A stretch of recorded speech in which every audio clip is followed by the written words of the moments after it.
We are Democrats, and we are about freedom. This is about the freedom of healthcare. Freedom to have services that help us stay alive, healthy, and functioning without going bankrupt. All life is precious. In 1997, I had enough money saved that I could retire comfortably when the time came. I then had a number of healthcare issues. From 1997 until 2003, I spent around 200 days in the hospital. At the end, I was $200,000 in debt and could not get affordable insurance. It is lucky that I have a skill set that allowed me to recover, but it required me to get a job 150 miles from where I live so I could get insurance. If my talents were less in demand, I would have never have gotten out of debt.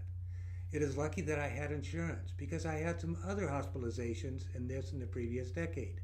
Getting old is not for wimps. Now, for the numbers. In a recent survey of Europe, USA, and Australia, the US had the highest cost and ranked 11 out of 11 in quality and access to care.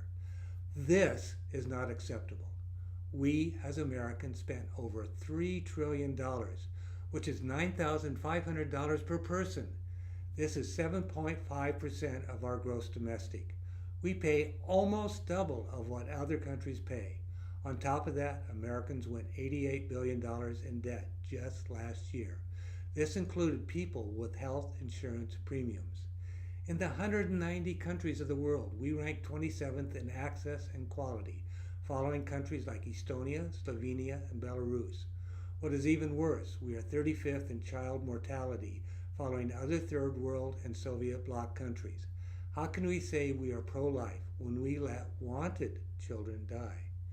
Yes, we are Democrats, and we believe in the freedom of good health care is the right of all of our citizens.